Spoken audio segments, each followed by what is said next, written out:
I'm the MMA king and I came for the crown. All your phonies and clowns need to move around. Cause I'ma put you in the dirt and have you come out looking brown.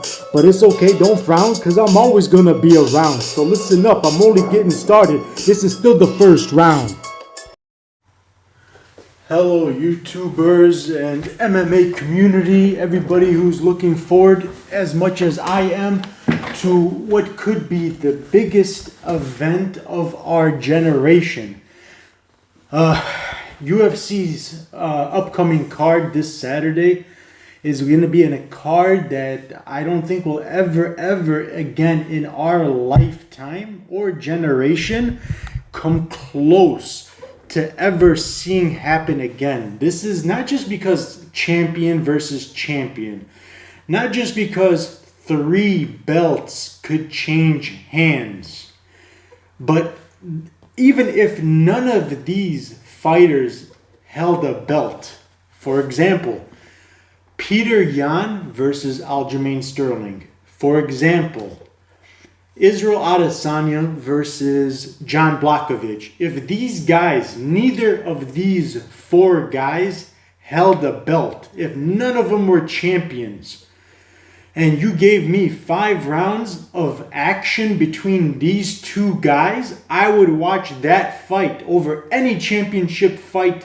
you can think of in those divisions. And now you're taking another division's dominating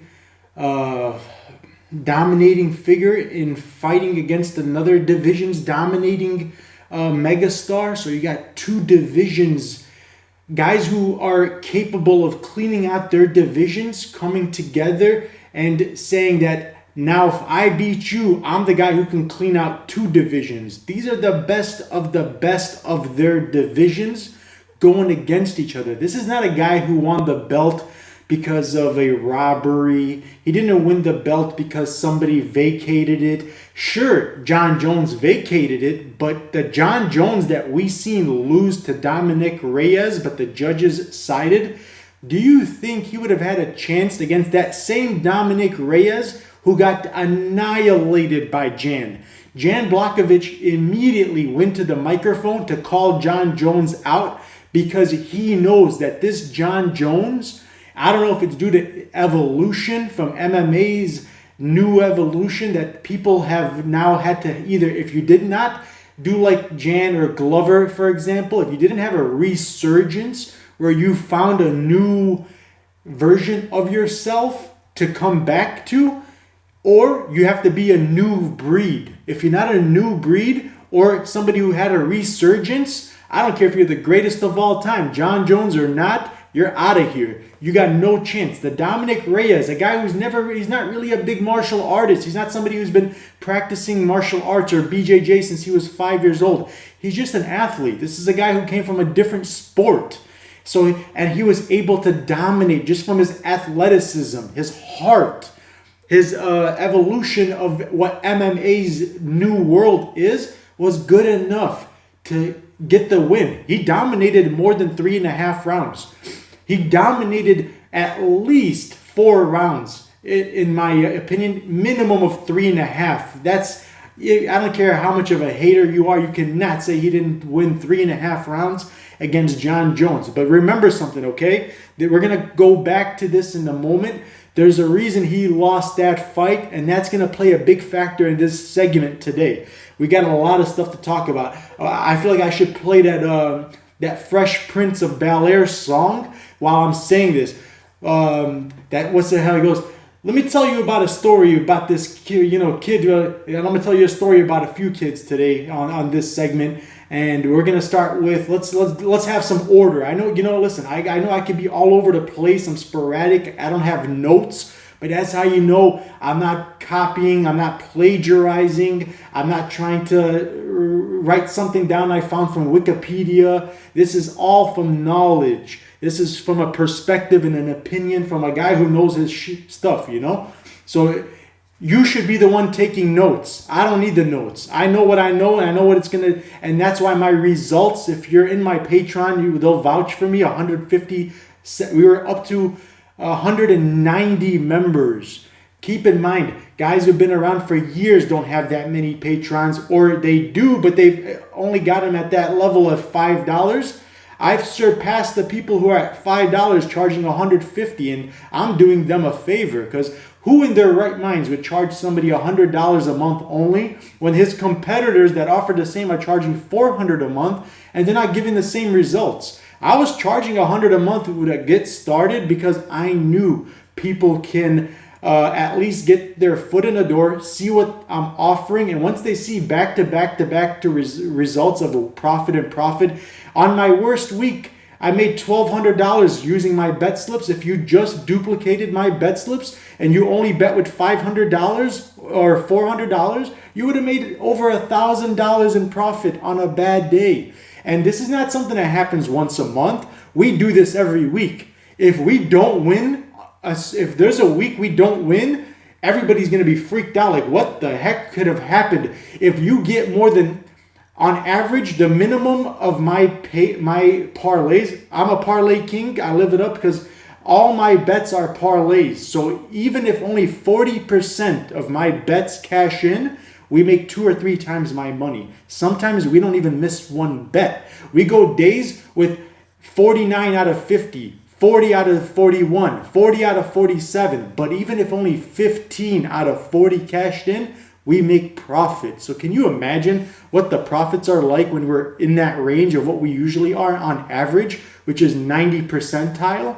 There's a reason these guys, after paying $150 a month, they're still thanking me. They're not saying, hey, I'm not feeling like I'm getting my money's worth. They know that I should have increased. The whole plan was charge $100-something, let them get a few ideas of how profitable this could be and how much it's worth, and then I'm going to go to the normal price it should have been. I'm just such a nice guy. I kept it at the same rate, but that's not going to happen for too long, guys. My platform fees alone. Oh, but let me give you an example. This segment, in case you want to tune out, we're going to talk about the Israel Adesanya and John Blachowicz fight. When I'm done explaining to you what I need to let you guys know about the Israel Adesanya fight, the Peter Yan and Aljamain Sterling fight, and a couple of other fights, including my fade of the week. When I'm done talking about these fights, if you're not 100% sure, not 90%, not 80%, if you're not 100% sure that I got the correct winner, don't tune in my channel anymore. Hit the thumbs like down. Hit the thumb. I'm going to tell you why win, lose, or draw, you're supposed to pick this person. So tune in. This is a great episode. You don't want to miss it. You can't afford to miss it. If you make bets, this is not an episode you can afford to miss. And you guys should, I hope, please hit the like and leave a comment if you appreciate what I'm offering. Because what I'm going to tell you guys, the things I'm going to tell you about these fights that make you not able to argue with me that win, lose, or draw, these are the right picks and most likely going to be the ones that are going to cash in. If they're the right picks, it means it's going to cash in more often than not. So for that appreciation right now, because I did take a lot of hours and days, and this stems from years of experience to give you this information for free. This is a free. Nobody's paying me to be on YouTube right now. Hit the like, hit the comment section up, say something nice, say something mean, but a comment would help. All right. So before, like I was saying, I was going to increase the fees because I just wanted you guys to get an idea of what the services are. Anytime, if you're ever looking for a handicapper, ask yourself this. You should write this down. When I'm looking for a good handicapper, a guy who I can trust with advising me on who to put my money on and how to bet it. It's not just, I don't just tell them who to bet, how to bet it. That's the key. You can have the right picks. If you don't know how to bet them, you can either lose money or not win as much. The biggest thing that I offer is not just my picks. Although my picks are second to none. Nobody can get you the better, more accurate picks than I can. But the one thing that's more valuable, and by far, is my system. Anybody can ask. There's 200 people on my Patreon. I don't know half of them from a can of paint. I don't know their nicknames, their middle names. I've never met them. They'll ride and die for my system. They'll vouch for my system like better than I can. I can't even pay people to promote my system as good as these people, because they wake up, they say, man, look at my Twitter feed. Somebody said I lost 60% of the bets that we made, but I more than doubled my money. So 40% of the bets cashed in, and she made 3 times her money back. And that's my worst day. Usually I get 80 to 90%, sometimes 100% of our bets. 2-3 weeks ago, we had 100% of our bets. The week before that, we had 46 out of 47. So usually my rate is in, so that's why we make 20 times our money back. And for me to charge $100 only, I'm shooting, because look, my platform fees, I'm going to put this up in the display, so look for the screen. My platform fees for last month, the month closed, $2,025. My processing fee, $500 to process my payments. So now we're at $2,525. This microphone over here, you guys were complaining about not hearing me. So if you're wondering why the microphone is so crisp, this $200. The pay-per-views every single month that I'm ordering, $80 a month. Okay, the ESPN app, the UFC app, so I can do tape studies, YouTube Premium. You know how many monthly fees that I'm paying? Then my taxes. I got to pay taxes. I got to pay somebody to help me with my advertising, my Instagram. Guys, this is $100 a month, and you guys are making your year's salary. The guy who made the least amount of money because he only bet a little bit made $1,200 last week. That's a whole year's membership plus some on one day. We have 4 of those per month. So grandfathered yourselves in. If you're in the Patreon already, God bless you guys. I'm not going to increase the payments on you guys. But I suggest anybody who is considering it in the next 30 days, maybe less, beginning of next month, I'm going to start getting what I'm worth.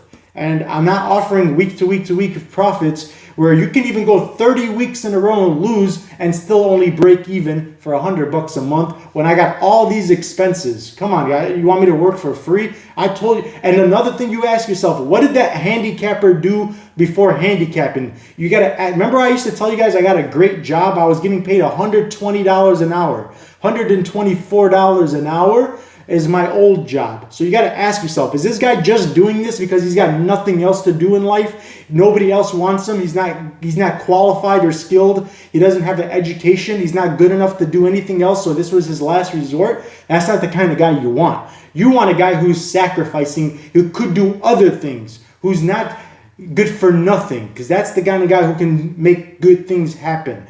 I can show you guys what I was doing. I have W-2s I can post on the screen. 100 for years. This isn't like I had one good year for 100. That's an average year of what I was making, $100-something an hour. I was a boss, and I'll show you. We'll talk about that another time. Let's get back on track.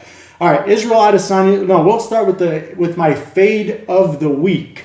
My fade of the week, guys, of this card. Let me tell you right now, this whole card, I could parlay. There's certain cards you can really go parlay heavy on. This is one of them. We were blessed by the MMA gods to give us a card that is for everybody else to the blind eye. This is what I'm hearing. The rumor around town is this is a tough card to cap.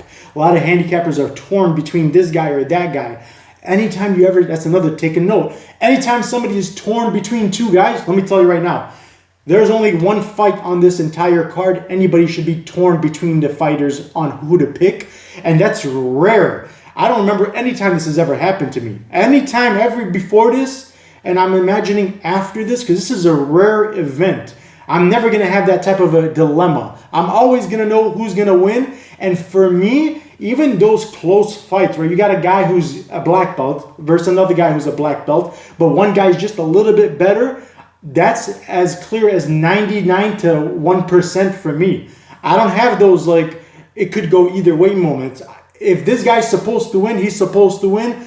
Whether it's a close fight or not, I'm going to edge it for him every single time because that's just what I do. If you give me odds that are in my favor, or even if it's a slight favor, a favor is a favor, and that's who you go with if you want to be more right than wrong. And that's the key here, guys. You don't got to be right every time. You just got to be more right than wrong. And I even found a way to make sure that you don't have to be more right than wrong to still profit, because on average, out of all my bets, the minimum my bets pay is 4-1. So you do the math. If I'm paying 4-1 on all my bets, Do I even need half of them to cash in to profit? No, man. You don't have to be a mathematician to know that. 4 to 1, and I have some that are 9 to 1, 8 to 1, 7 to 1. So really, like 10, if you just make 10% of my bets cash in, if 10 out of 40 cash in, you may even profit, but at least you'll break even.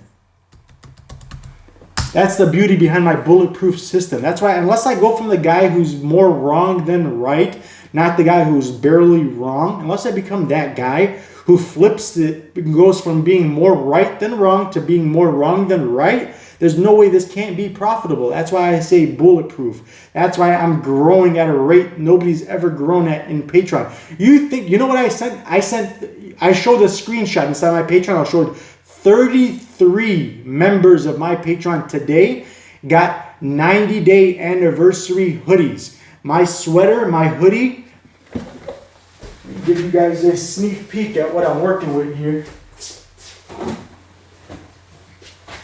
Congratulations to 33 members of my community, my growing community, got sent these out. So make sure you've updated your addresses. There's 33 members who have been $150 paying customers for 90 days consecutive. You couldn't have fallen out and came back. These are guys who'd never left my club for 90 days consecutive for 3 months, paid the largest payment in the group for 3 months. 33 of you guys got mailed sweaters for complimentary from the Fighting Guru for free for being loyal members. So that's just another perk. Besides all the money you're winning, you're getting a perk like that. All right, and every 3 months we'll send you something new, a mug, or whatever else you guys would like. All right, guys. So back on track.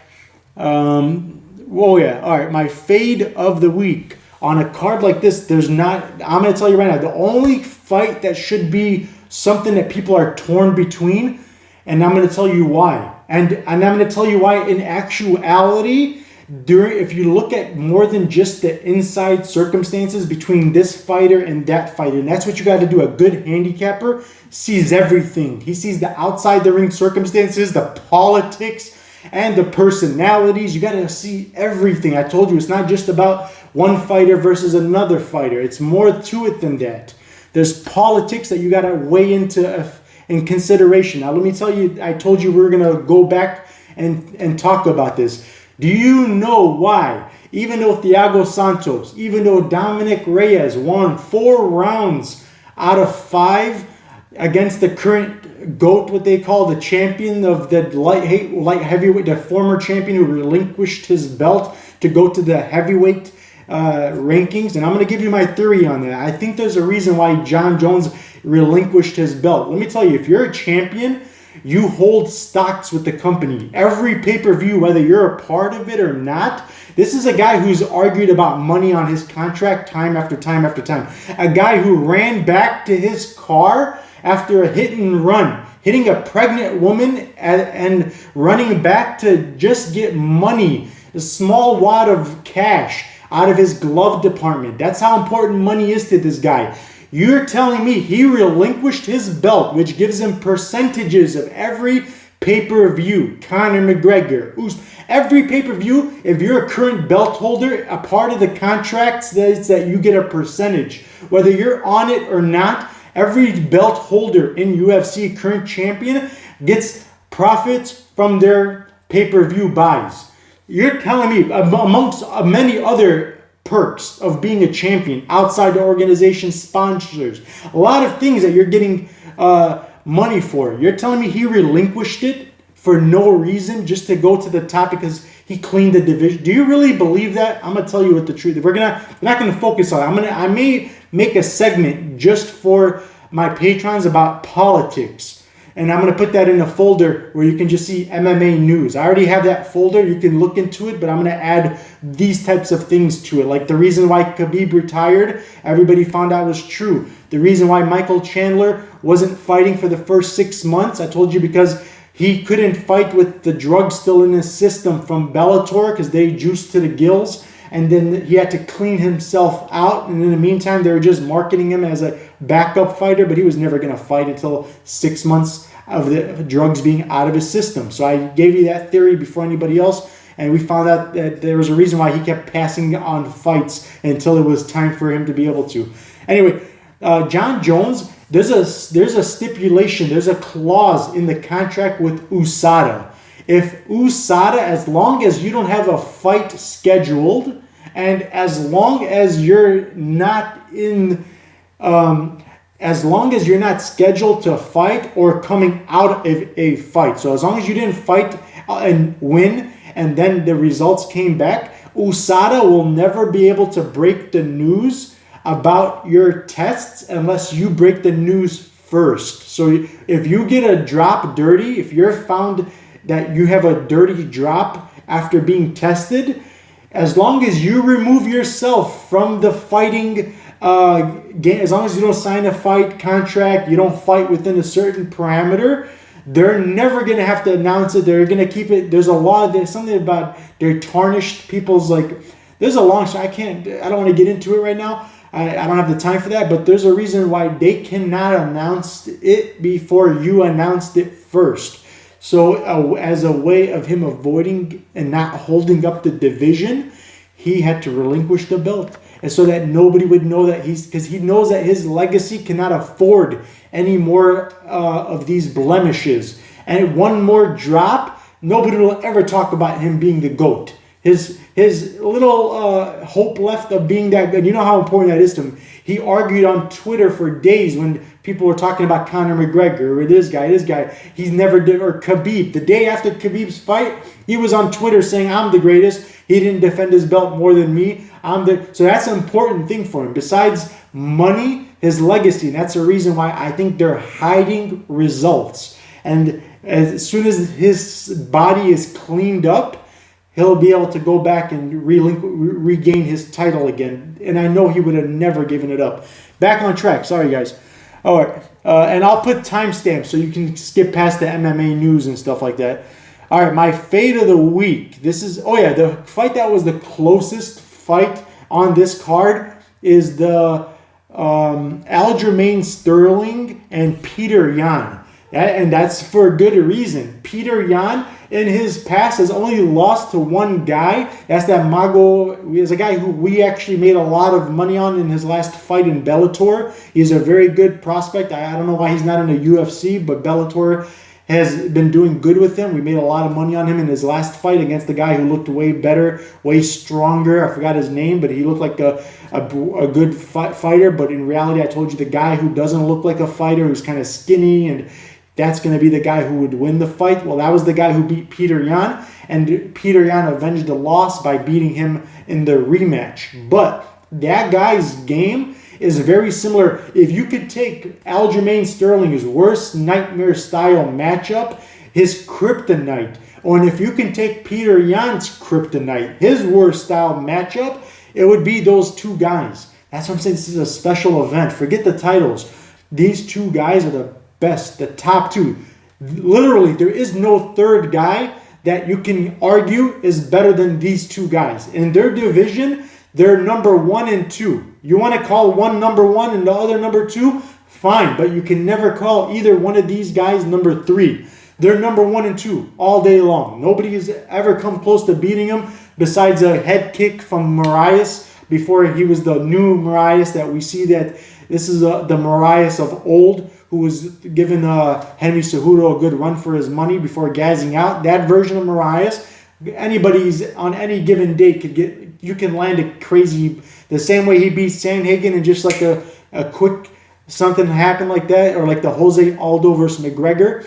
Same thing happened here. He got caught. Besides getting caught, which can happen to anybody, especially by a guy who's as strong of a striker, a hard striker, a guy who blows his gas because he tries to put everything in all of his strikes. He doesn't. He throws. He's like a Paulo Costa or Yoel Romero of his division, and then he gases out after trying his best to take your head off. Well, in this case, it worked. He took his head off.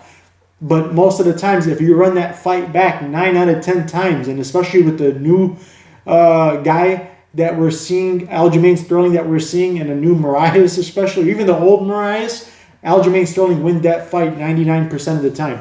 9 out of 10 times at least. Okay, but they have an advantage over each other in an area that's very important. One has an advantage over the other in one area. The other has the advantage in the other area. And these are two very important aspects of the fight game. So anybody can win on any given day. So if there was ever a time to make a fight at pick'ems, this was it. And that's why the lines, they opened up. If we can look at it, I think Peter Yan right now is at a pick'ems almost. It's minus 115 to minus 105. And it's actually perfect. And let me tell you why. It could even be more. It could go back to what the lines were opened up at, which was minus 140. You know why? Because Peter Yan is the champion. He doesn't have to go to Sterling. Sterling, if it's a close fight, and let's not even forget about the fact that Peter Yan is the champion, and we know this is an unwritten rule that goes back from the Muhammad Ali days.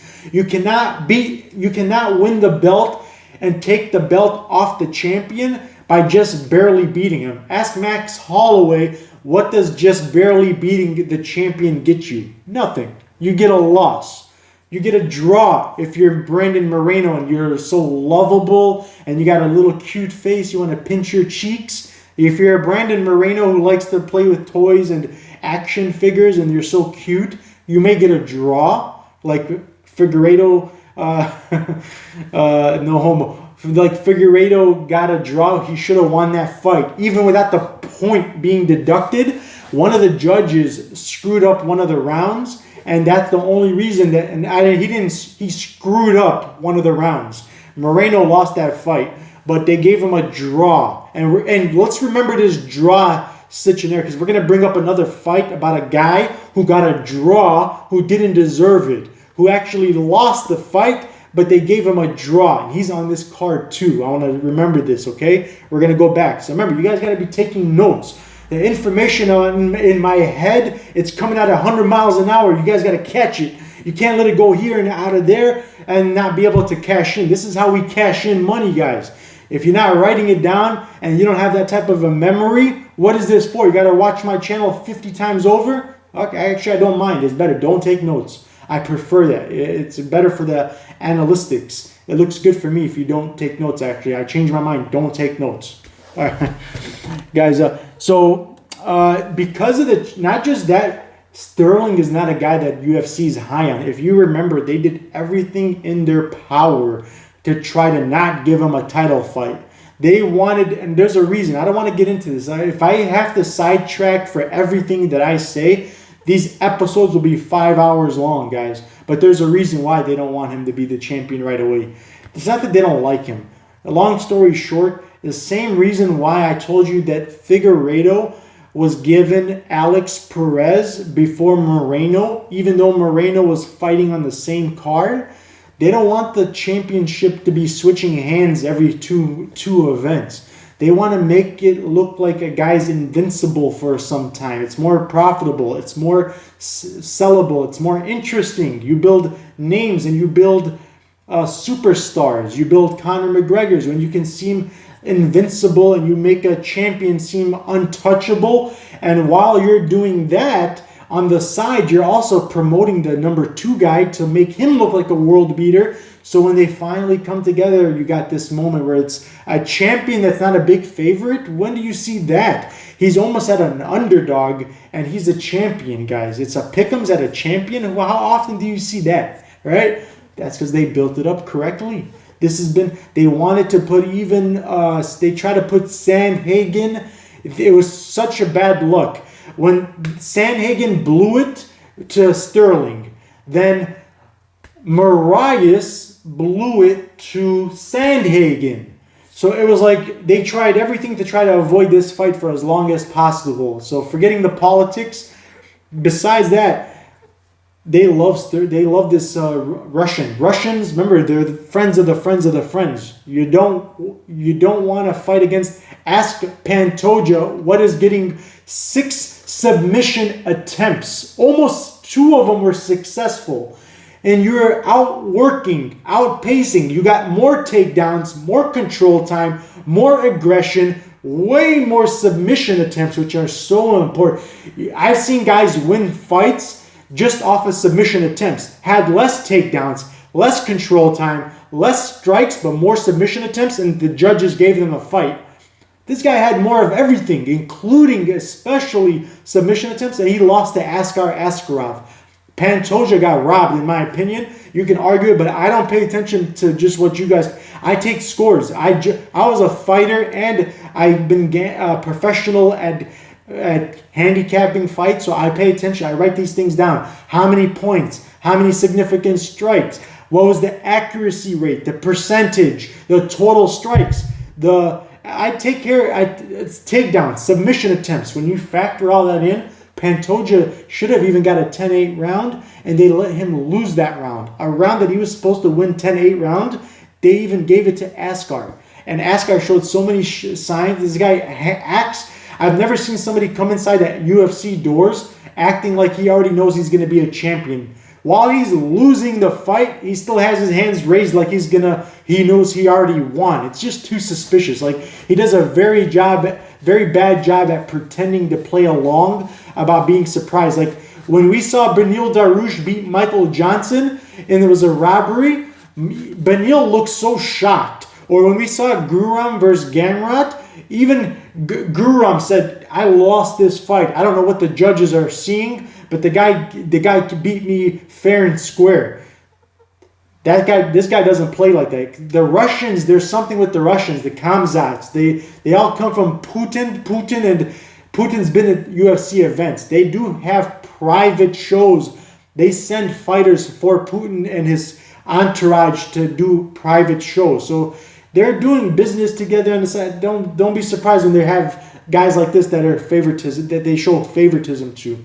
So that's another guy who's on this card, Askar Askarov. See how I'm transitioning? This is beautiful, guys. This is off of my head. It's just a motion. All right, guys. So we haven't even started to talk about the Aljamain and Sterling, but win, lose, or draw, just to have on a fight that's going to be this close, and you got good value on either one. If you got a slight advantage, and here's the slight advantage, he's the champion, and he's the better, well-rounded. Like, granted, Sterling is the better submission specialist on the ground. He's not the better, more well-rounded. This type of style of striking that Peter Yan has is world-class. It's elite and unique. To the blind eye, you wouldn't even notice what he's doing. Some of the stuff that he does in his fights, you got to be a trained professional to pick up on it. I guarantee you there's a lot of fighters that would have probably missed it even. Some of the stuff that he does is so world-class, I don't see many people doing it. But there are some people, and there's a guy that does it very well that's on this card as well. I'm going to talk about him as well. There's 2 guys that do it, actually. And you're seeing more and more people starting to... I'm telling you, MMA has evolved. The stuff that you used to never see before, you're seeing it as a normal thing now. For almost everybody is doing it, because if somebody is going to evolve, it's by natural order. The rest of the organization is going to slowly start to evolve with them. That's just the way the world works. Anyway, so my pick here, win, lose, or draw, but this is not a parlay piece, because this is anytime you got a fight that's going to be very close and you're getting good odds, you're getting good value, you don't have to... parlays are for fights that are mismatches, or if you have bad value because they're such mismatches, they're at minus 500. So the only way to make money out of it is to parlay it. This is not a fight that you need to parlay because it's got good value, and it's going to be a fight that I would have circled in my Patreon. We do color coordination picks every week.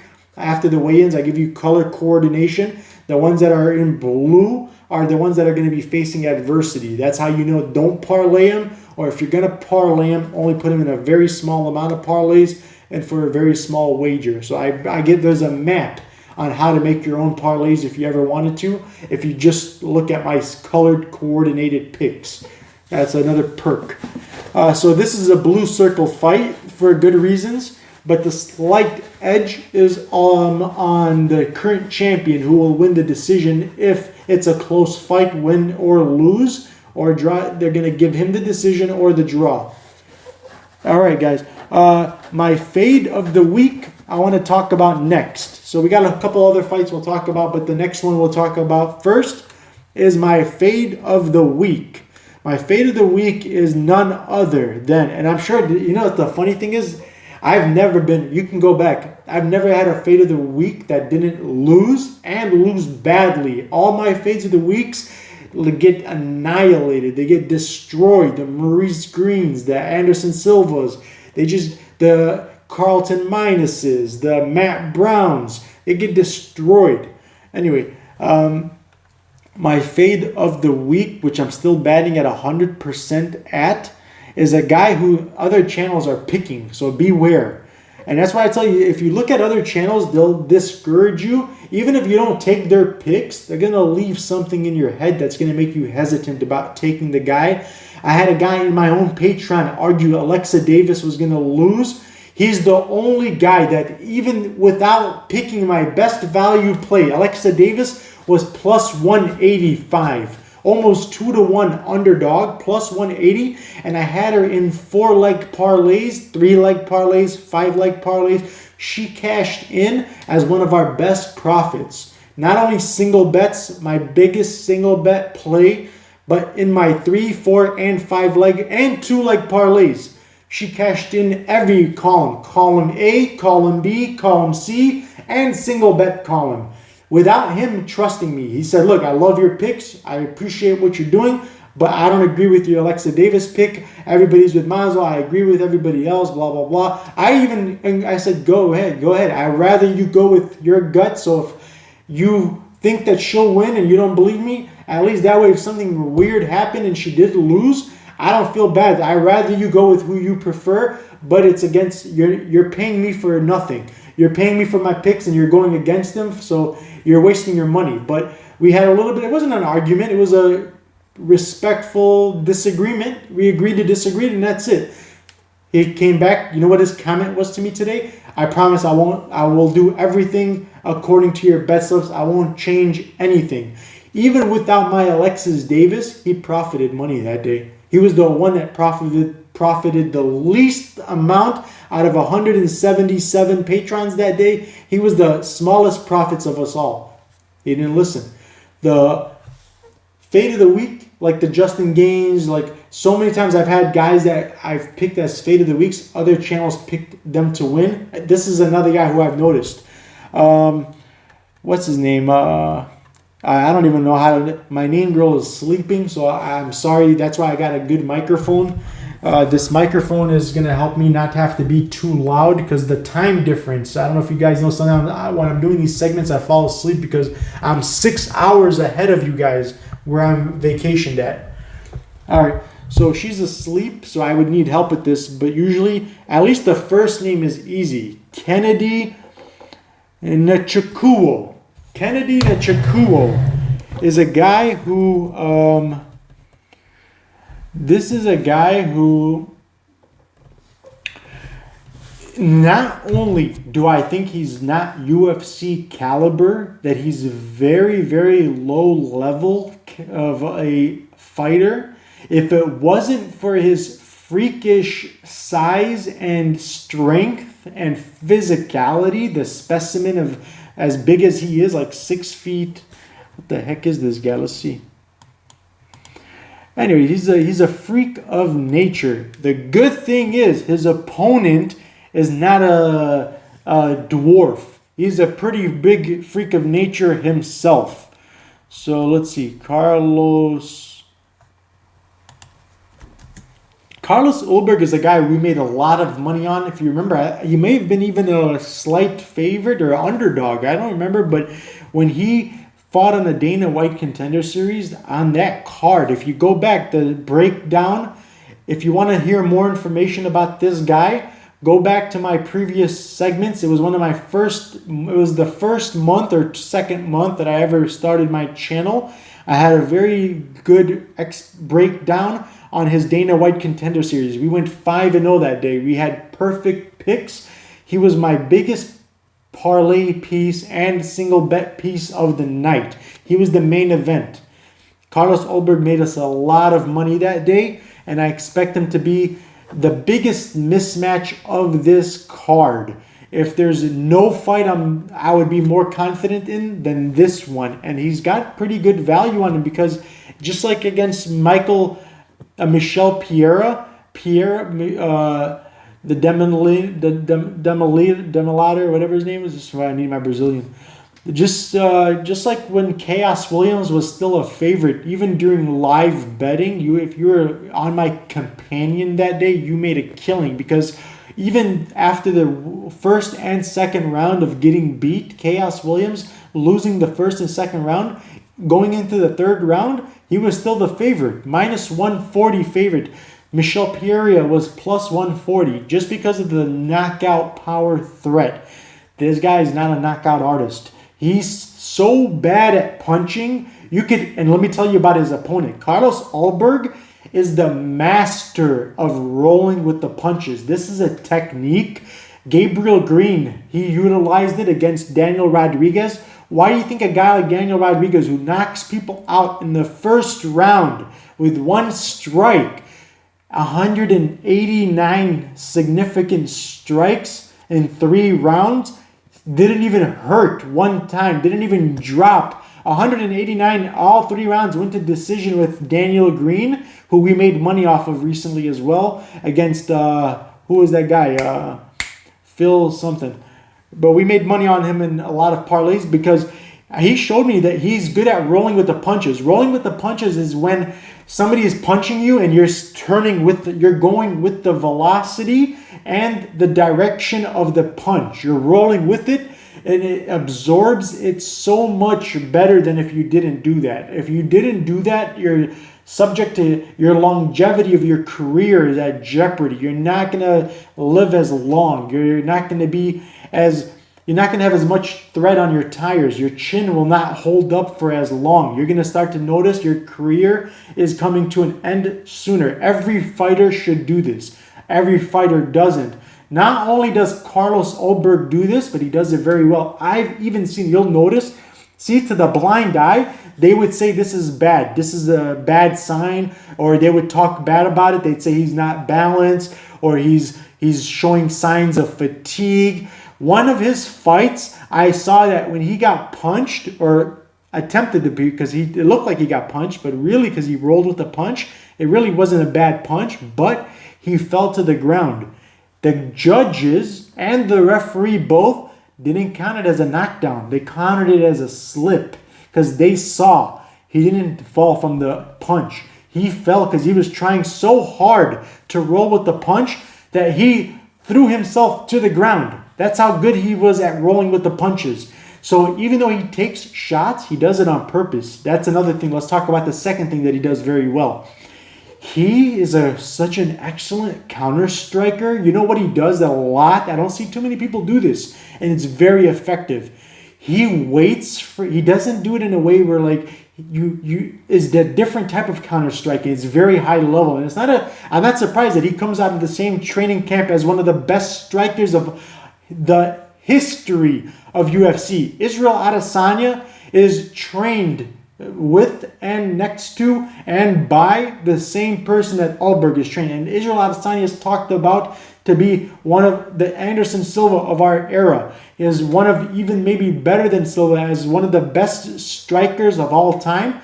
So it's not a surprise to me that this guy shows unique traits of a stand-up striker that you don't see often. Forgetting the rolling with the punches, which is very good. It makes me comfortable knowing that a knockout artist is not going to be able to knock him out easily, and that he's not going to be chinny, and I can feel more comfortable knowing that he's good at doing that. He's so good at doing it that he almost fell to the ground a few times, and he has fallen to the ground trying to do it effectively. So good for him. And the reason he falls to the ground doing it is because he's always offensive. And let me explain. That was the second thing I'm going to explain. What he does in his fights, a lot of people will not notice. He only throws this. This only works with somebody who's got speed. The guy's got such freakish speed. The speed in his striking is one of the fastest, nicest strikes I've ever seen. He's so quick.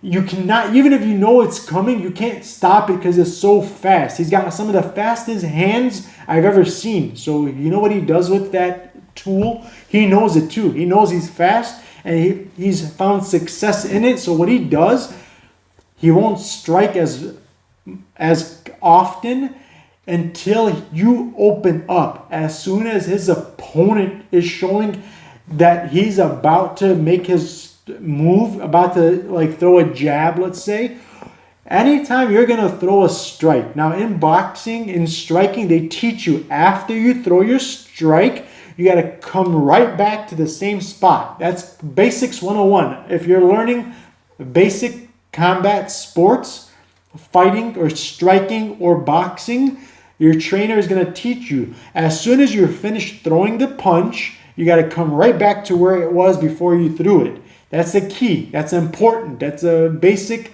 and a fundamental everybody should have, right? What does Alberg do? This is chess. This is not checkers. As soon as you're getting ready to throw the punch, he waits until you're in motion. And that means that you haven't had the chance to go. The reason why they tell you to come back to where your hands were is because they're used for blocking. They absorb. If you're not rolling with the punches, you don't know how to roll with the punches, or you don't have the reflexes, because not everybody can do it. You have to have reflexes that are very good, timing that's good, luck, and just it's not as easy as just do it type of a thing, you know? So the next thing to do besides rolling with the punches to absorb the punch really well is deflection and blocking. Blocking is an essential. So that's why they ask you to put your hands right back there. So what he does is he waits for the second that the fight, and he knows he's always, it's like the Western movies where somebody's going to draw and you draw at the same time. You're always going to be, if you know you're faster at drawing the gun, you're going to win. You can even give the guy a head start, right? That's what he does. He gives the guy a head start. As soon as he sees the guy's arm is cocked back and ready to go, that's when he strikes. There's 100% no deflection, no blocking, and it after a amount of certain times of doing it over and over and over and getting the cleaner shots, it gets really and you know what it does to his opponent? Teaches him stop striking.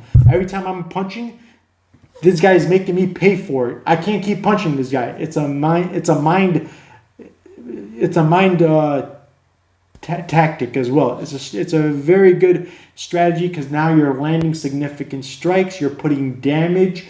You take enough punches without being blocked and without having any interference between the punch and you. A guy like this is not a powder puff, pillow hand type of striker. This guy's a big specimen, as I was telling you. He's a big guy. And just in general, he's the more well-rounded guy. He's the more, like, one thing I noticed that his opponent does, my fate of the week, Kennedy guy, he's very similar to what I told you Jordan Wright and Malcolm Gordon were going to do. Malcolm Gordon, if you remember against Sue Matajiri, I said after one hit. First, I said after a couple of hits, and then I said, no, I take that back. Not a couple. I said after one hit, you're going to see how bad he responds, and he's going to cover up. It literally took not even 2 hits like I told you guys. That's why I retract my statement. And I told you after one hit only, this Malcolm Gordon was going to cover up and respond bad. He played dead. And the fight was over that quickly. We cashed in. They were paying that day, I'll never forget it, plus 175 for Sue Matajiri inside the distance or by KO. Not only did I take that as a money line single bet, I put that in like 7 parlays. Plus 175 for Sue Matajiri.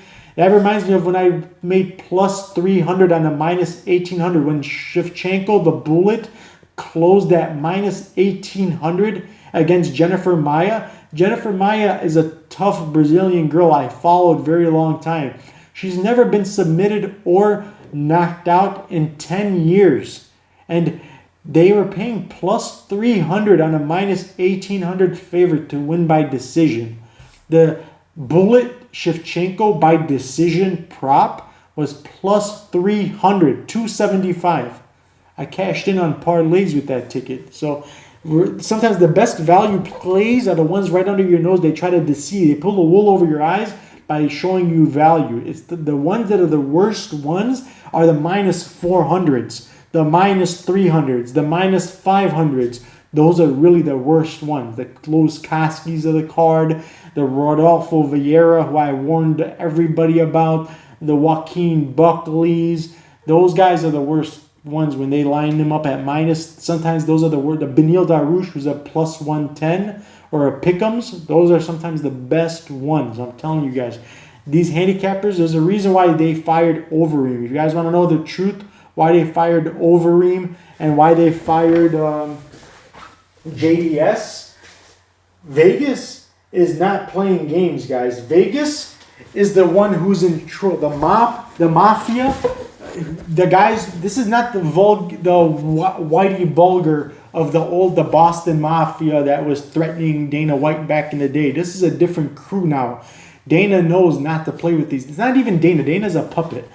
Dana knows that you cannot keep putting these chinny guys, these guys with no chin left. They're veterans they're such seasoned, they're such big names in the sport that the casuals who are not as good as we are at calling and predicting fights, or the fans, the guys who are fanboys and girls that love these guys, they're still going to keep putting money on it. So the value, we're going to get like the Volkovs, the Uriah Halls, is going to be like at a pick'em, sometimes even an underdog because of the name value that comes with Anderson Silva's, the JDS, the Souza versus Holland. Can you believe Kevin Holland, who was my most confident pick of that card, my biggest parlay piece, was still a plus 110 going into the fight. When the fight started, he was still an underdog against a guy like Souza, because now the casual, this is not a sport that can continue to be staying inside the casino sports books if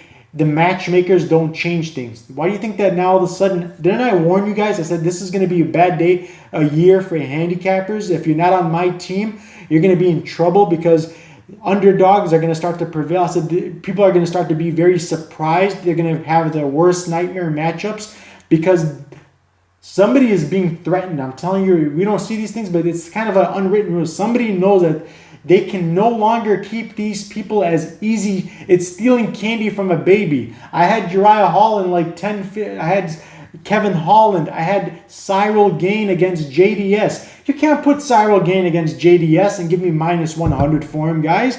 Are you gonna kill the casinos and the sports book, and the bookies will go bankrupt on guys? I'll go all in on these guys, and even though the casuals are losing, we're the high rollers, we're the big spenders, we're the handicappers with 10,000 views on our channel. So Dana White's they're puppets. They know they cannot keep these guys. If they ever want to stay on ESPN, they want to stay in the sports book, in the limelight, and they want to stay relevant and be considered as a real sport. Do you remember when they first announced being the first sport? Somebody had made a phone call and Dana White changed his mind and said, look, I gotta cancel the card that we even though I got Fight Island ready, we can't do an event right now. So they had planned an event and they had to cancel it because somebody had called it off for them, right? Tell me, they're puppets. These are the same people. UFC is not run by who you guys think it's run by, guys. This is politics.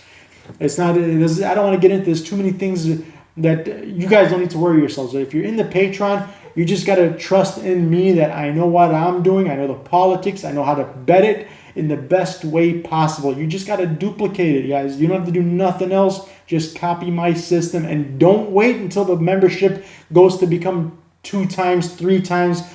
If I charge you go ask any of my Patreon members, the guys who've been there receiving these sweaters. A guy who I'll show you made the least amount of money, $1,200. He made $1,200 in one day. Ask him, would he pay $400 a month if I had to charge him? I'm never going to do that, guys. I'm a fair guy. But I'm telling you, I can show you my platform fees. $2,500 I got to remember, it's over $2,000 in platform fees. Payment processing is $500 and something it cost me. Taxes, in just one, I pay taxes everywhere. In just Illinois, where I resided, I paid in one state alone $1,000 in taxes.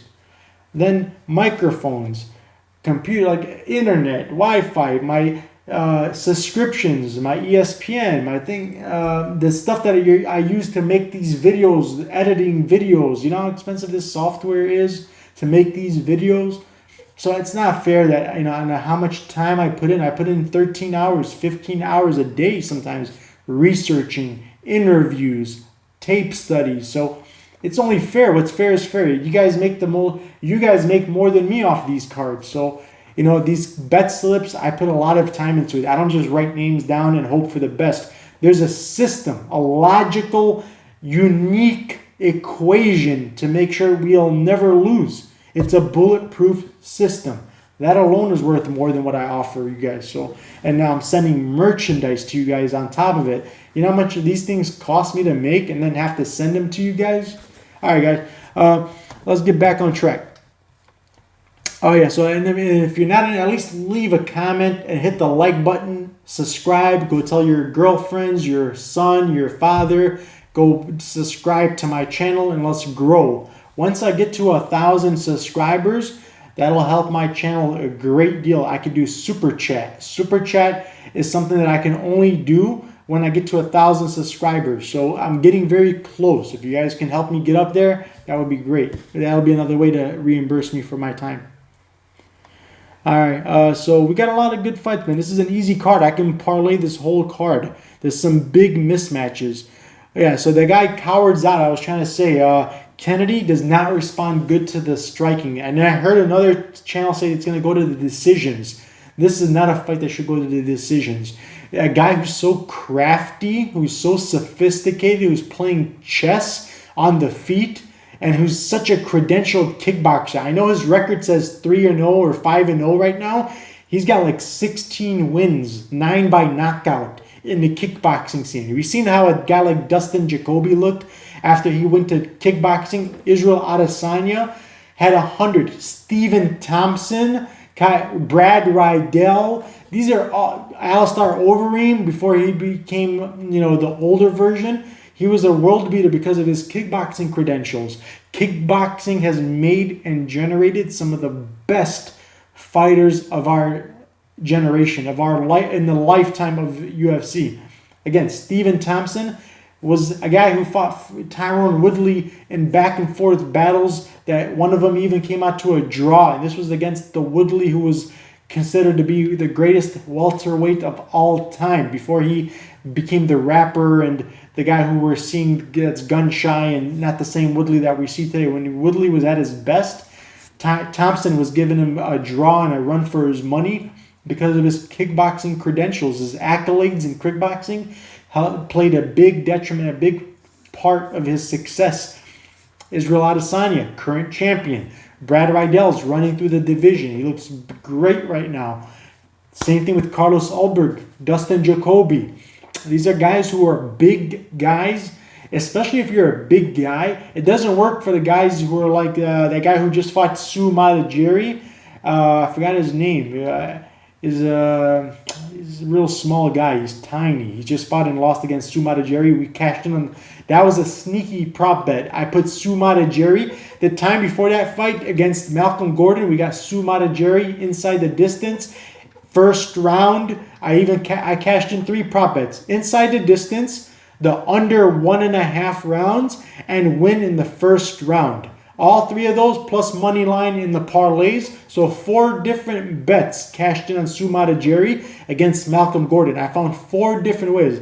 That's one of the things my bet slips do. I'm the master at doing this, is hedging in a way where just in case something bad happens, like the Pitolo fight was the only fight that I got wrong on that card, but we still profited because I put more money and in more parlays. I only had Pitolo in 1 parlay out of 40. Only 39 out of 40 of my parlays cashed in that day. 39 out of 40 cashed in. But even though that one that didn't cash in, you can't even consider it a loss because we didn't. It was a 2-leg parlay that didn't cash in with Patolo, right? Even though he won 95, it was 40 more seconds left. If he had hung on, he would have won a unanimous decision. It was a Hail Mary submission after he gassed out. So we kind of picked the right guy. The guy was dominating the fight 99% of the time. So it's not like anybody can fault us for that. But the point is, I saw it coming. I knew it was a possibility. A guy who can lose to Impa Casagne after winning the earlier rounds. A guy who could lose inside the distance to Darren Stewart. Like, I knew it was a possibility. So what did I do? I took advantage of a guy like... I played the prop bet, the rounds bet for the over 1.5 because Cuban Missile Crisis. I didn't expect to get the early finish because he's not as good on the feet. He's not as fluid. He's not as good of a grappler and wrestler. So I knew it was not going to be inside the first 1.5 rounds. It was going to be after he gassed, one of them gassed out. So I bet the over 1.5 was paying pretty good actually because most people thought it was going to be over early. And they think because he's been knocked out a few times that he's been putting away inside the distance most of the time. Every time he loses, it was a sneaky prop bet. And I knew for sure it was going to go over 1.5. So that over 1.5 was in like 6 parlays. And that is why somebody came to my section and they said, how are you going to explain yourself for getting Patolo fight wrong? They were trying to mock me and talk bad about my Patolo pick, not even understanding that we made money on that fight. And who can blame somebody for picking a guy who was winning 98% of the fight? Anyway, but we knew not to make him a big part of our fight. Bet slips. My bet slips are very sophisticated, guys. Just because I pick somebody to win doesn't mean that they're a big part of our night. That's why sometimes just watching my channel, it could be deceiving. Don't try this at home. Leave it to the professionals. Pay that small fee. It'll pay itself off every day. Yesterday, or was it the day before? The last time I do my own research for outside MMA sports, I gave like 7 or 8 individual player prop bets, paid 2 to 1. Some of them even more than 2. It was 2.25. 7 out of 9 cashed in. And those are all the 2 freebies. I gave some freebies away there because I knew they were risky. Those didn't. I don't think those cashed in, but the 7 out of 7. So you could say the ones that were for my paid members, my ultimate tier members, I got 100% accuracy. 7 out of 7. Those are paying 2 to 1. So I even find ways for them to build their bankroll up during the midweeks, approaching the fight. So if you only had $100. You're going to start the week with, when the fights come on Saturday, you're going to have $400 because I find you daily opportunities on making money in between fights. So that's another perk that, I'm underselling my $100, guys. That's guys like Gianni, whatever that guy's name is, he charges $400 a month. Doesn't even have close to the accuracy that I have. All right, guys. So we got 2 fights. So we're going to do a recap. Peter Yan. We've got my fate of the week, Kennedy, some weird last name I can't pronounce. And then I'm going to just skip because we've already spent too much time. I'm just going to give you my picks. And if you want the breakdowns and the reasons, you can join the Patreon for that. I even do that for the lower tiers. They get private segments, by the way. All right, so the other pick I'll give you guys is a pretty easy one to call. I know it's going to be a close fight and whatnot, and the lines are way too wide, so this is why it's a perfect fight for parlays. This is a fight is meant for parlays. Islam Makhachev. This is like a future Khabib. He keeps showing improvements. He hasn't lost a fight in years. And although Drew Dober is looking better than ever, I love this new version of him. He seems like to have had a resurgence.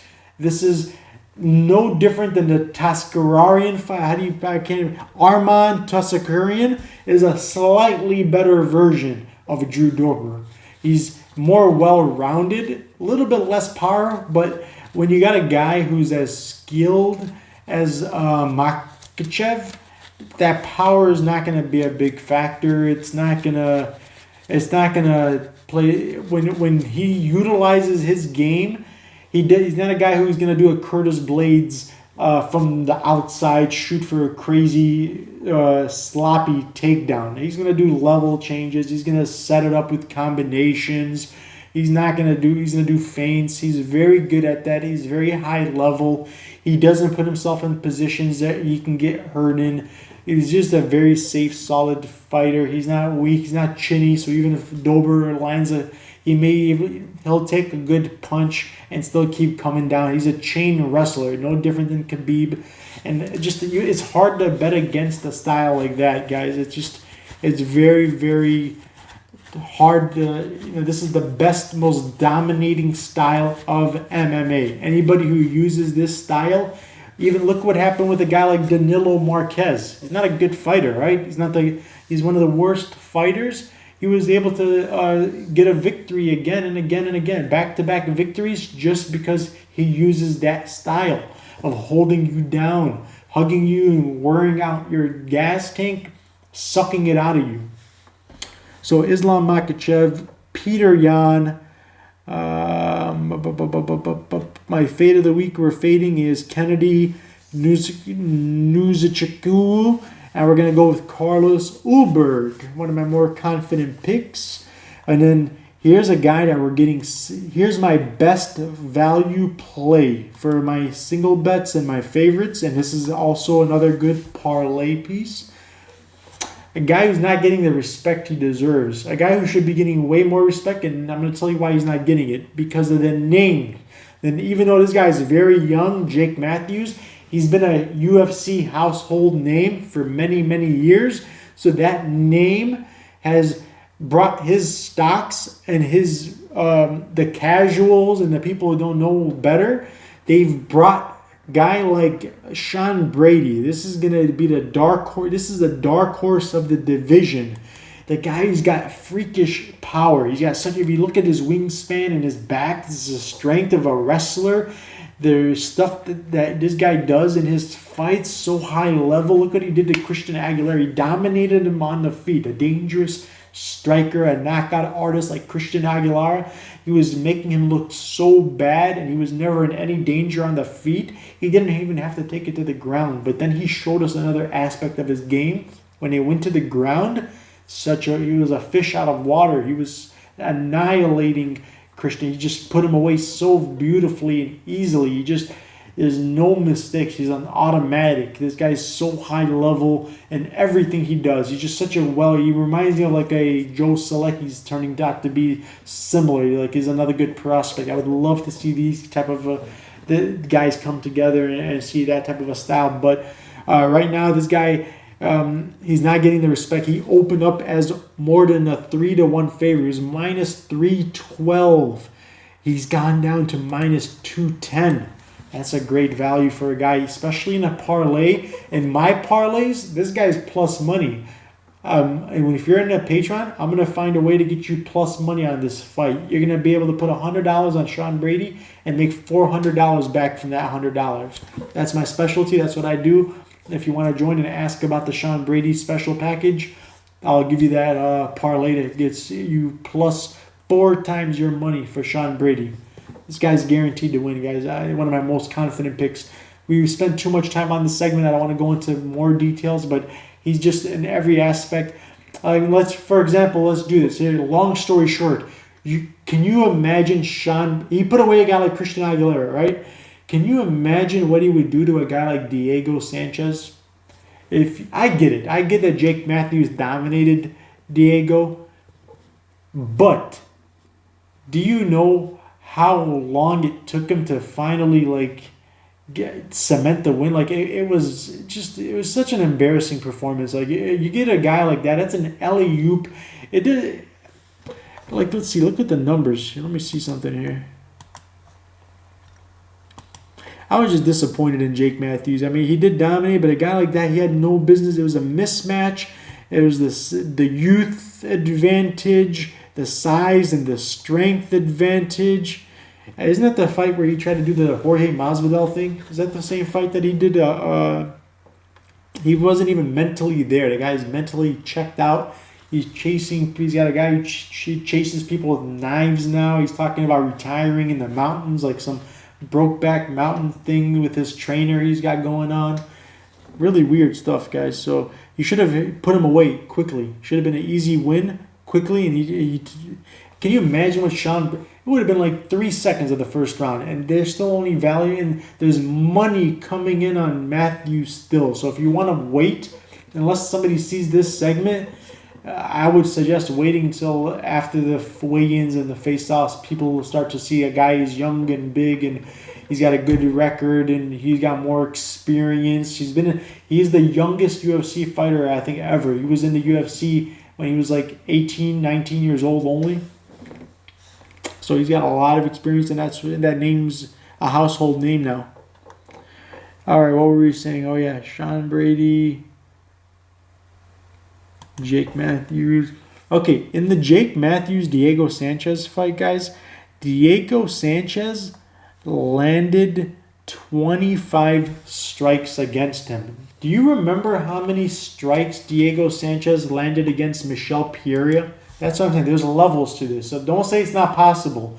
Diego Sanchez against Michel Pereira. I'm not mistaken. Let's see. Or even Michael Chiesa is a perfect example. Michael Chiesa is an underdog that we picked to win and dominate. And we made money on the over rounds and a decision in the 6-leg parlay. $50, made us $600 on Michael Chiesa to beat Magny. Even that was another fight. My own Patreon, I screenshot. My own Patreon members that pay me went against me. They said, no, I agree with your picks. I love your picks, but I'm going with Magny. Magny's this length here. He was trying to talk me out of my pick. Can you believe that? Anyway, Magny...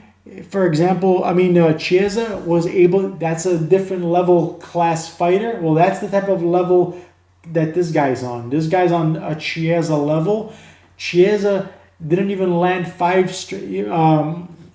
Sanchez landed like 5 strikes on paper. I mean, they weren't even real strikes. You can't even count them as real. They should be 0. Like Michel Pereira, for example, he should have barely even... He was toying with him. He was playing around and toying with him just to get him to engage so he can be a part of a fight. So, all right, let's move on. This is a mismatch. It should be an easy win. I'll give you one last one only because it's late in the week. I usually don't give this many, and usually on YouTube, I will never give this many picks. Consider it your birthday, a Christmas present. I will never give you this many picks again. Usually on YouTube, 2, no more than 3 fights, but it's a big event. This is a special event, so I'm feeling in a generous mood. I'll give you one more. Okay, this is the story about a guy named, let me do that Fresh Prince thing, all right? This is a story about a guy named Song Yadong. Okay, so that's perfect name. His name is Song. Hold on a second.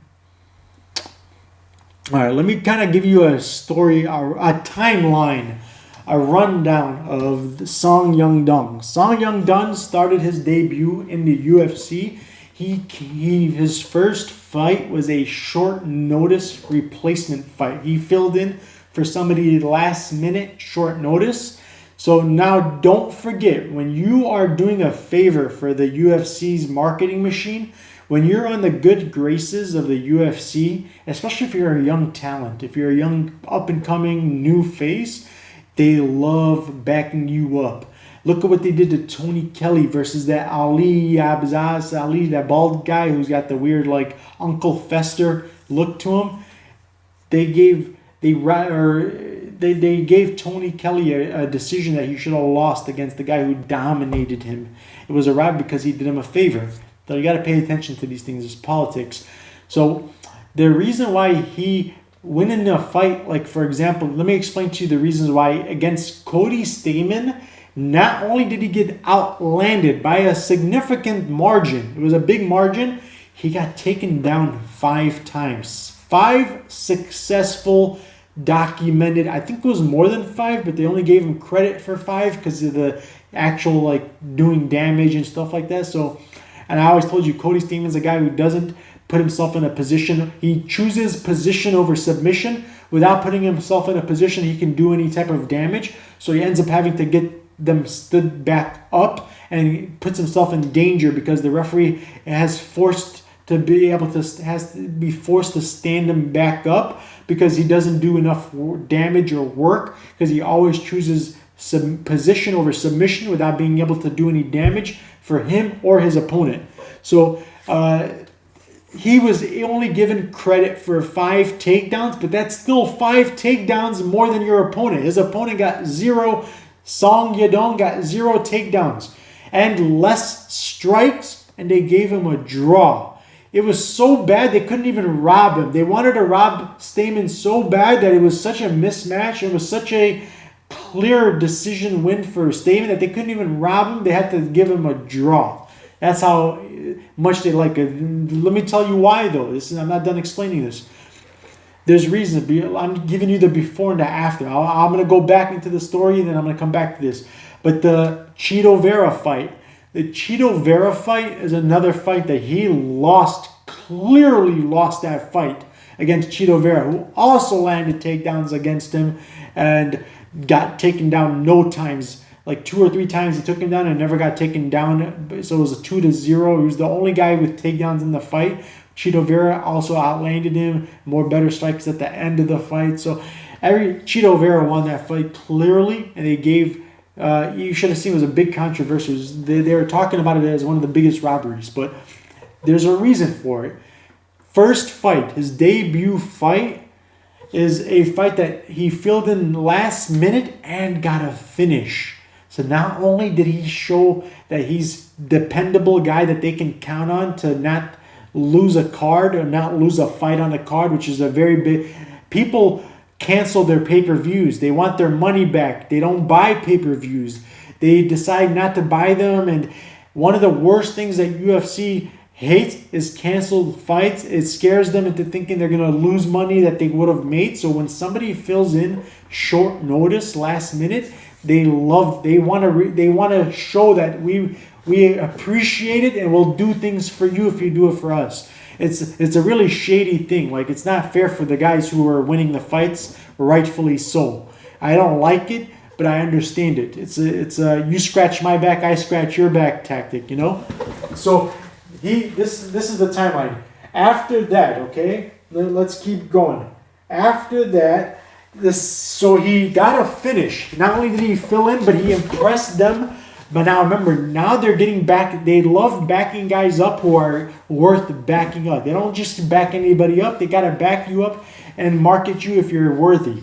So now he's getting a finish. He hurt his opponent on the feet. Then he even submitted him. So he showed he's got 2. He's got the power to knock somebody out, and he can submit him. So he showed 2 aspects. Now they're really behind this guy.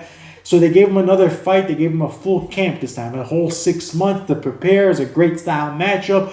What did he do? Perform to his best. Got a performance of the night bonus, and now he's looking even better. Now they're really loving this guy. Third fight, something had happened. He had to, I don't remember what did happen. In his third fight, I think I remember. So the second fight, he got the performance of the night. Then the third fight, he got another performance of the night bonus. Let's see who. I think that was against. Let's see. So his first fight, performance bonus. He was in the Gastelum Bisping fight against. The first Bharat. Yeah, I don't know if you guys remember this. Bharat Khanderi. He's the first Indian fighter of UFC ever. So he was kind of a big thing. So it was a big, important fight. They didn't want to lose that fight. That's why they owed him a favor, because this is the first Indian. This is a big fight. They needed to, if they're going to capture an audience and market they never tapped into before, this was an important fight to them. UFC really needed this fight to happen to get into an extra market that they never had before. They're greedy people. They don't care even if it's a small population, if they can gain fans from a different region, from a different, they'll love to do that. Somebody who's going to spend more money, you know? So that was a big favor that Son Young did, and he performed very well. Okay, he got a first round finish. Then the second fight, he got another KO. Exciting fight. He dominated. in the Cowboy and Edwards fight. And that was a second round finish with 1 second left. It was, if I recall, I think I remember this one too. It was the referees had to stop it because it was the guy just like fell on the ground and it was just unresponsive. It was like an elbow, if I'm not mistaken. Where does it say? Elbow. Yep. KO by elbow. So I remember he just like fell on the ground. His knees buckled, and the referee had to stop it with 1 second left. That's how much you like this guy. 1 second left. The referee could have let it go for the next round. He stopped it. He got the win. All right. So then the third fight, Vince Marias.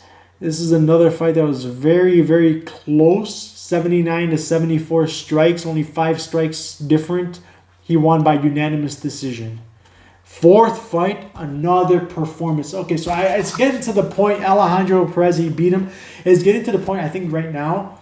After the draw, after the robbery, they're letting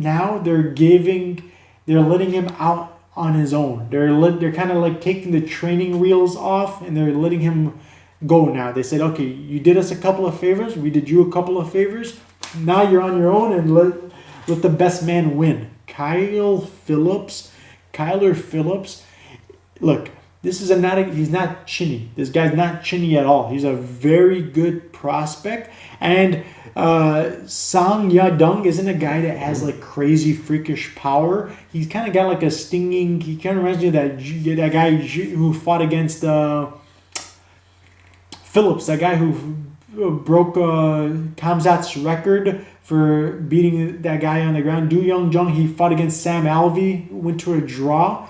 He's very similar to that. He's got like power, but not knockout power. He does it in volume and stinging, but he's too patient. He's always looking to counter strike and be the guy who's gonna, and that is not good on the scorecards. And that's gonna be the worst style type of nightmare against the guy who feeds off of being first. He likes to be the first guy controlling the fight. It plays right into the hands of Kyle Phillips.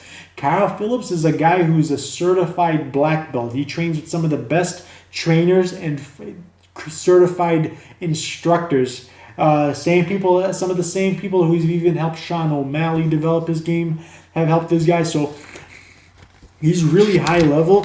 Another thing I like about him is he's very good at rolling with the punches. The same thing I said Gabriel Green and Carlos Ulberg does. He's a master at it. You can absorb 200 punches. This guy will not get knocked out, will not get phased. His cardio in the third round will be better than his, he pushes a type of a pace, a non-stop in his debut fight against that Brazilian guy, Silva. Let's see, what's his name? Silva. He showed, like, even if he had lost that fight, which he won, he did win very impressively and by unanimous decision against Gabriel Silva after his Dana White Contender Series fight against James Gray, where he won by elbows and it was a quick first round finish. He looked great in his Dana White Contender Series, but his first actual debut fight in actual UFC's octagon, he showed such a great account of himself against a guy as strong. The stronger guy in this fight was Gabriel Silva. He is a dog. He's also a cardio machine. Does not get tired. Good grappling, good wrestling.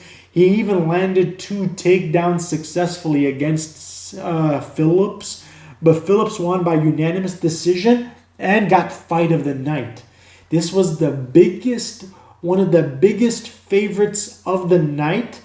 He was an underdog, if I'm not mistaken. He was the biggest favorite of the night in the Cameron Else fight. His second fight, we made a lot of money on that fight as in the parlays.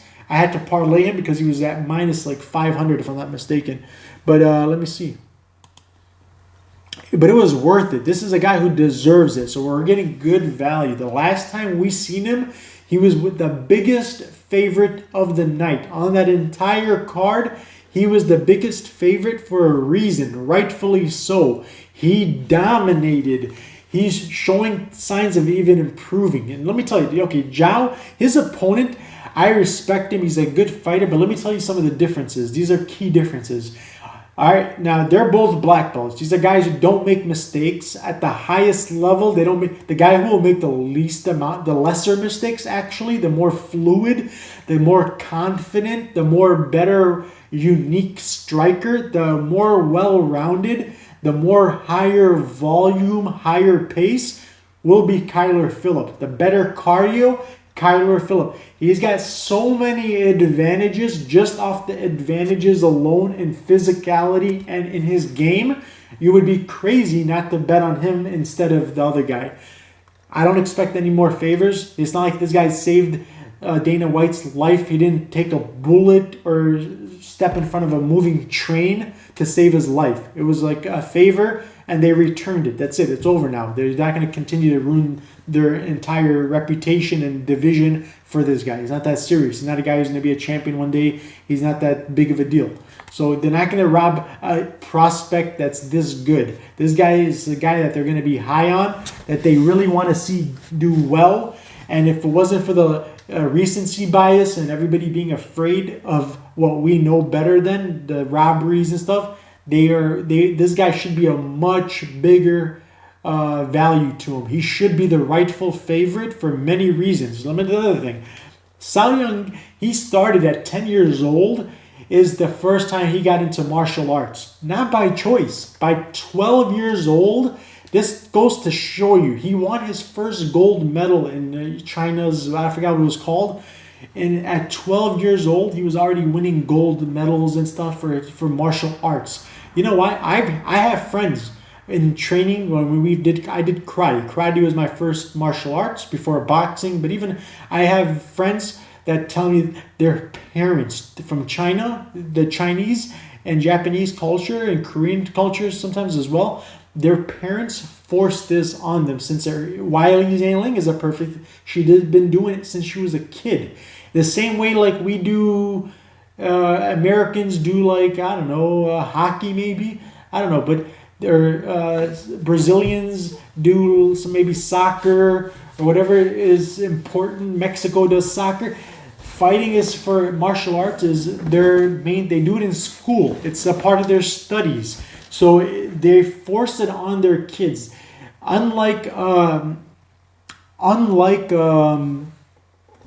the other advantage that's crucial here is he enjoys it. He loves Kyler Phillips. Even said in an interview, he wants to have fun and show off. He likes this.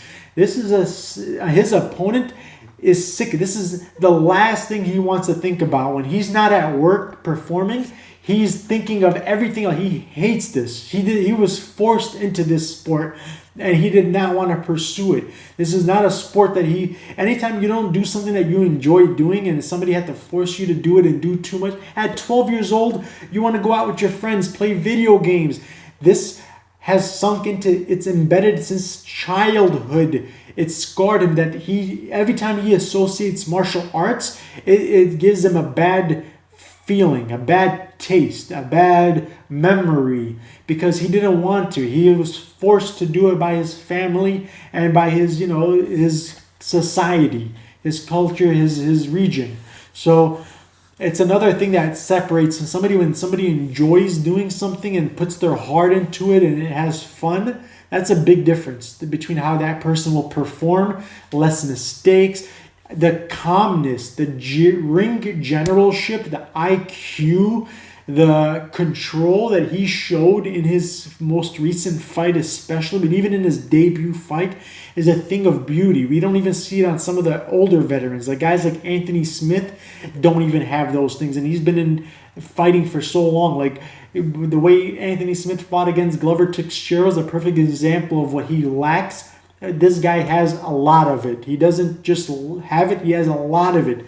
He knows when to do something and not to do. He knows how to pace himself, but he doesn't have to pace himself. He's got insane cardio. He's reached that limit that I told you when I was a fighter, and I can run up and down stairs unlimited, or like Amanda Nunes or Holly Holm. You reach unlimited cardio. Like the triathletes, like the Diaz brothers or Paul Felder. After a while, you build a tolerance to stamina that is literally unlimited. You can run forever at full speed and you won't even be out of breath. That's how these athletes become. There's a barrier. Once you break through it, there's no going back. Unless you, you could lose it, but if you're still practicing like the way this guy does, he takes it serious. He loves his job, and he's great at it. That's what probably makes him great at it, is because he loves it. He does have a good training system. He does have a good training partners. He does have a good trainer, a coach. His coaches and his trainers and his corner men are very good. They tell him great things in between rounds to keep him motivated. But he's just a dog, man. He's a cool guy. Like if you see him in interviews and stuff, but inside of the fight, he's a different animal. He's a beast. This guy will scramble. He's such a good sprawling brawler. He's got such good ground game, but he'll never lose a position. And he does it with technique. Even against a stronger guy, he does this thing like he's just so unpredictable, so fluid, and he has techniques that get him the position over his opponents by not using any power. He doesn't exert himself. Even though he can do it, he does it in a more better way. It looks more cleaner and it's more effective. He's got methods and techniques that are more effective than somebody having to just use gritty power and try to pick you up off the floor and burn themselves out. He doesn't have to do that. He's got very good techniques that'll get him the same thing in a better way of doing it. So that's another. Let's recap, guys. Win, lose, or draw, just for the advantages and for so many reasons. The value is every reason you can imagine. The better pick, my underdog play of the day, plus 115. And he opened up as even less respect they given him. So people are realizing he shouldn't be that big of an underdog. A lot of money came in on him. He's almost at it. So this is one you don't want to wait on. You should pounce on it right away because the lines are moving fast. And I just watched him in the interview. He looks great. Mentally, physically, he's in a great place. So there's no worries. I'm not worried about having to watch him at the weigh-ins. He looks great. All right. Again, he's more dedicated. This is not a job. It's a passion, unlike his opponent who was forced into this. And there's a lot of other reasons why this is a bad matchup for him. And so another perfect style match. Let's recap. We got Kyler Phillips, underdog of the day. My fade of the week, we're fading against, which I'm batting at 100%. And if you're in the Patreon, don't bet none of this. This is for YouTube and lower members. If you're in the Patreon, don't do nothing. Sit back, eat some popcorn, make a pizza, go have a beer. But don't bet until you see my bet slips. My bet slips are designed in a systematic way perfectly. Every penny, every percentage, every column, every fighter is in a specific amount of combinations and in a place that they're supposed to be. As soon as you take one out, put one in, skip one, or overdo one and underdo one, you're messing it all up. It's designed. It takes me hours to do this, guys. I mean, more than that, but I'm saying the actual, like when I put pen to paper, the bet slips take me hours to complete. It's not a system like you just boom, right? It takes a long time. It's like I use a calculator and it still would take me it's just the equations. It's just nobody could duplicate this. This is a self-made system. It took me years to develop by trial and error. And it's gotten to the level of it's so bulletproof, on a bad day, we'll double our money. All right, guys, more, as you saw last week. And please, when you guys have these winning weeks, it's not bad. I only get, after my platform fees, the Patreon fees, the taxes, the merchandise, at least you could do is leave comments. Like, I was really disappointed that we had nobody lost money. Everybody more than tripled their money. Even on the betting website, the MMA betting tips, I had great profits. Nobody even hardly, besides maybe 2 or 3 people, went back to the YouTube section and posted their success stories. Thank you, OG. I'm going to give you a shout out. Janet chicken dinner, chicken something like that. She came back and everybody was happy. They won money. Nobody took a minute to, like in any business, they want you to give reviews. If they cook a cheeseburger and you like the cheeseburger, if you give a good review for their cheeseburgers, other people are going to want to come buy their cheeseburgers, right? 175 members cashed in on my tickets and only 2 people left good comments about it. Come on, man. I mean, I keep my rates low. Like I do more. I above and beyond my duties. Least you guys can do is show some good reviews if you feel like they're good reviews. I mean, I'm never asking you to lie. Just be honest. Tell us about what happened. You bet 300, you won 12. You're telling it to me in the direct messages. Why do I have to screenshot it and show it myself? You should be able to tell people yourself. Share the success stories. Help our family grow. It's more beneficial to everybody that way. A bigger community, more knowledgeable minds, making sure I don't miss anything, you don't miss anything, and keeping me doing this full time so I can keep the rates lower. The more of us there is, the more chances the rates can stay lower. So, all right, guys, final recap. Kyler Phillips beating Song Yadong, underdog of the week. Carlos Ulberg beating my fade of the week, Kennedy. Jake Matthews losing against Sean Brady in a mismatch. Islam Makhachev being another parlay piece, just like Sean Brady. We got 2 parlay pieces now. Sean Brady is the parlay and Islam Makhachev.